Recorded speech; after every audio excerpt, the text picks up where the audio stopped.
আর ওই ব্যক্তি যদি বলে অমুক নামে ওই ব্যক্তি আমার লোক, তাহলে আপনার আর আমার গর্বে বুকটা ভরে যায়। কথা বলেন ঠিক কিনা? তখন চিন্তা করবেন, মন্ত্রী মহোদয় আমার লোক, দেশের মধ্যে বুক ফুলিয়ে চলবেন। ঠিক কি ঠিক না? দেশের মধ্যে বুক ফুলিয়ে চলে, কারণ আমি যাই করি না কেন আমার মন্ত্রী কিন্তু আমার লোক। আছে না নাই? যদি দুনিয়ার মধ্যে, সারা বিশ্বের মধ্যে, গোটা পৃথিবীর মধ্যে বাংলাদেশ বিশ্ব যে মানচিত্র রয়েছে, আপনারা অনেকে দেখেছেন বিশ্ব মানচিত্রের মধ্যে বাংলাদেশ লিখতে 4টা অক্ষর লাগে। ওই 4টা অক্ষর বাংলাদেশের যতটুকু জায়গা পেয়েছে বিশ্ব মানচিত্রে, ওই মানচিত্রের অতটুকু জায়গার মধ্যে বাংলাদেশ শব্দটা পর্যন্ত লেখা যায় না।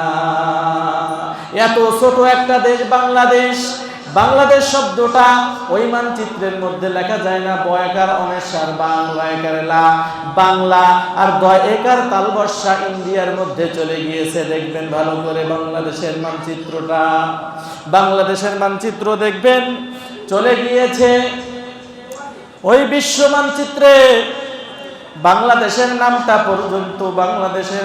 পর্যন্ত লেখা সম্ভব হয় না। এতটুকু একটা যদি ক্ষুদ্র ছোট্ট একটা দেশের অবস্থা, এই দেশের একজন মন্ত্রীর পাওয়ারে যদি বুক ফুলিয়ে চলতে পারে, এই দেশের একজন মন্ত্রীর পাওয়ারে যদি বুক ফুলিয়ে চলতে পারে, তাহলে আল্লাহ তাআলার স্বয়ং কুদরতওয়ালা সকল ক্ষমতার মালিক যার হাতে, গোটা পৃথিবী সহ যার হাতে, যা আসমান জমিন যার হাতে, চন্দ্র সূর্য গ্রহ তারা যার হাতে, তিনি যদি বলেন পৃথিবীর মধ্যে এমন কিছু লোক রয়েছে যারা আমি আল্লাহর পরিবারভুক্ত, তাহলে ওই মানুষগুলো অবস্থা কি হবে? বুক ফুলিয়ে চলবে, শয়তানের কোনো ভয় নাই, কোনো ভয় করবে না, কারণ আমরা আল্লাহর পরিবারভুক্ত। ওই পরিবার কারা?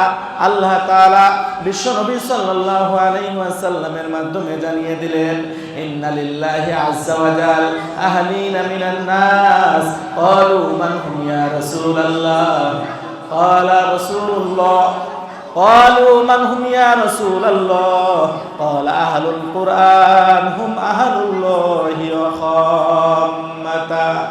আল্লাহ নবী বিশ্ব নবী সাল্লাল্লাহু আলাইহি ওয়াসাল্লাম বলেছেন, পৃথিবীর মধ্যে এমন কিছু মানুষ রয়েছে যারা আল্লাহর পরিবারভুক্ত। সাহাবায়ে কেরাম রাদিয়াল্লাহু তাআলা আলাইহিম আজমাইন জিজ্ঞাসা করলেন, ইয়া রাসূলুল্লাহ, ইয়া হাবিবাল্লাহ, ওই সকল মানুষ কারা? আল্লাহর নবী বিশ্ব নবী সাল্লাল্লাহু আলাইহি ওয়াসাল্লাম বললেন, ক্বালা আহলুল কুরআন হুম আহলুল্লাহ, যারা কোরআনের আহাল, যাদের অন্তরে কোরআন রয়েছে, ওই সকল মানুষ আমি আল্লাহর পরিবারভুক্ত।